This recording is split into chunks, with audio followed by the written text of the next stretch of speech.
Good morning everyone, it's Haz here, and today they finally announced out of nowhere the first DLC is coming to Stranger of Paradise Final Fantasy Origin. The date is July the 20th, so mark your calendars, it's time to get back into some chaos. Before we start, a quick warning that there will be spoilers in this video about the base game and the trailer information shown about the first DLC, so make sure that you have beaten the game or you don't care about spoilers, or you check the trailer if you want to see that first. Now, this channel has also several guides and character builds about Stranger of Paradise to help you with the base game or prepare for the DLCs, so make sure to check out to see some of the most broken and fun ways to play Final Fantasy Origin. The first DLC is called The Trials of the Dragon King, and just like a former interview with Tetsuya Nomura said a month ago, the game is continuing right where it stopped, meeting the Warriors of Light in the throne room with Jack, and the new trailer already teased and showed bits of fighting the real Warrior of Light with his iconic looks.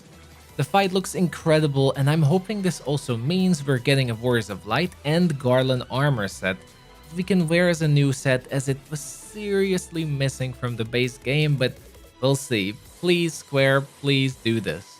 This is also the actual timeline now with Final Fantasy I, meaning we could get even more fan service and Easter eggs from the original game.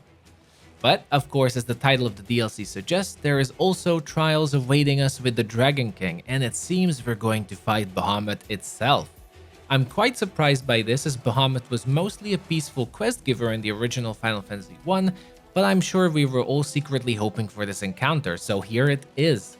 It is looking absolute nuts, and I can't wait to see the full battle and all of Bahamut's moves, just to see this amazing boss fight, as boss fights has really been one of the strong suits of Stranger of Paradise. But I'm also speculating that we might have multiple forms for Bahamut for different trials perhaps, where they get stronger and stronger, and perhaps at the very end we'll fight the final form of Bahamut for an ultimate boss battle, but who knows really. I'm just surprised that they went with a smaller, more realistic look for Bahamut, but honestly, I'm loving it. Perhaps the best would be if we got multiple different bosses, especially as that would mean more maps and zones that we can explore, as the game really needs more variety for its locales. Now personally, one of my gripes with the base game was its performance and the general lack of more maps and zones and side missions, especially when it comes to Chaos difficulty and NG+. So I'm very hopeful they're adding a good amount of them, especially as the pricing is not exactly cheap for the Season Pass. The whole Season Pass is very much alike to Team Ninja's previous game Nioh 2, and I'm very hopeful that the amount of content will also be similar, and we're getting enough content for Final Fantasy Origin to improve it as a game. Now, if you didn't play Nioh 2, their first DLC added a completely new NG+ difficulty, new maps, weapons, and several quality of life features into the game, creating the foundations for one of the best action RPGs recently. Unfortunately, by now most of us have heard about the not so great rumors and facts concerning Stranger of Paradise that its development have been through quite a lot of struggles and issues, as the game seems to have several optimization problems that hold back not only its graphics, but its performance on all platforms.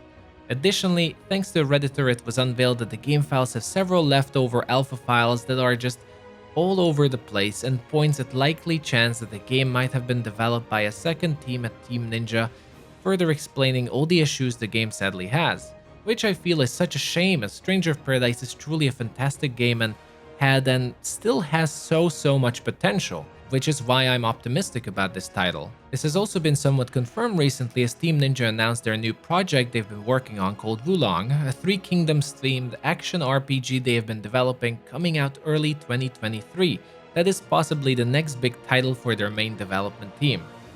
But enough of the doom and gloom, as there are more amazing news for Stranger of Paradise, and I'm pretty sure we're getting more very soon, considering how close the launch is and how out of the blue this announcement was. According to their Japanese blog, this DLC is also introducing a brand new job and weapon to the game, which is super exciting if you know anything about Stranger of Paradise. That means brand new weapon moves, combos, animations, and completely new builds possible in the whole game, thanks to its robust job system, where we can mix and match our favorite jobs and set bonuses to match our playstyle. The new weapon is looking very similar to a Kusarigama or a chain whip that could possibly mean a new long-range melee style, which hasn't really been explored in the game very much so far, so it's great to see it coming. Though I'm a bit sad that we get a chain whip, as there have been rumors of a potential machinist job using guns, but that could still happen in the next DLC.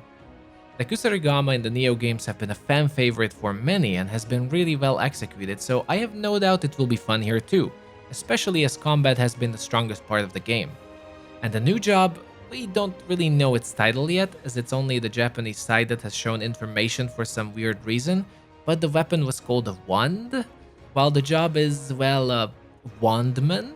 It is speculated that it could be a new type of mage, a thaumaturge perhaps. I'm pretty sure this is a new job made by Team Ninja, but looking at another picture shared, you can clearly see the new job icon, which is a chain whip at the front. In fact, it is a red color chain whip. This means it's a strength-based weapon, so more of a fighter than a mage. So what could this job be, because it doesn't really ring any bells for me. Speaking of new icons, there are 2 additional icons that you can see, which is extremely exciting as the job affinities have been the main part of customizing Jack and his playstyle, so seeing 3 new potential affinity sets is incredible.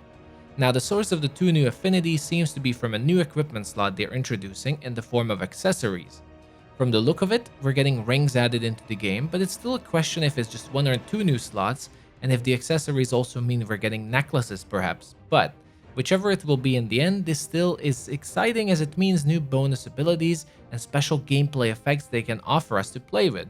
In fact, if you look at the icons, there is a light blue and a somewhat darker purple style, so I wonder if the accessories will play around the idea of being a warrior of light and warrior of darkness, or this Garland versus warrior of light style, which I'm really curious about how it's gonna be executed if that is the case.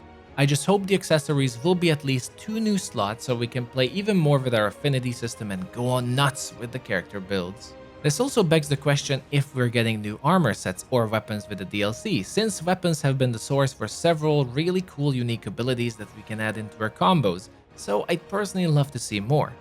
But also a big question if we're getting new armor sets. The reason this one is important to me is that it's been somewhat boring to see the strongest armor in the game in the form of the Black Knight Abyss armor, as it has been dominating way too much, and I prefer to see some balancing done here or just freshen up our arsenal at least. As I said earlier, a Garland and a Warrior of Light armor set is the bare minimum I'm expecting here, otherwise that's really just cruel to the fanbase to not allow us to wear these most iconic armor pieces in the best and most customizable Final Fantasy action RPG yet. So please don't miss this opportunity, it's right there. Just give us the skins finally, especially as the pre-order weapons have been completely useless apart from the first 5 minutes of the gameplay. Additionally, I can also see a Bahamut armor and weapons from the Dragon King as final rewards, but there's still so much we haven't seen, I think. Tetsuya Nomura said in an interview they have lots of surprises for us that we're not even expecting, so what could those surprises be? At least I'm hoping it's more content for us. Either way, this is great news for Stranger of Paradise. We're finally getting the first DLC to give us a good reason to return to the game and play with the new toys given to us. I'm hoping for more news soon, and I'll make sure to update you all once it's out. Also expect some more guides and builds once the DLC drops. I can't wait to see all the new options. A quick reminder again that I have several guides and character builds on the channel that you can check out to prepare for the DLC, or just have some of the most fun ways to play the game, so make sure to check them out. I'm still very optimistic that this DLC might have more than we think about, potential performance fixes, optimizations, and just a good batch of general fixes for the base game with the additional content they're hyping us up for. I also would love to see a whole new NG Plus system somewhat added instead of Chaos Mode, as I'd rather play the game again on an NG Plus than, well, do whatever this Chaos Mode was originally intended to be, as I find it really stale to farm anima crystals and redo the same boring missions over and over again, instead of some nice linear progression that would honestly make a lot more sense. But that is it for this video, everyone. Hope you enjoyed it and you're all as excited as I am. Let's hope for the best about this DLC and we'll see what it has. Thanks for watching, everyone. I'll see you the next time. Bye bye.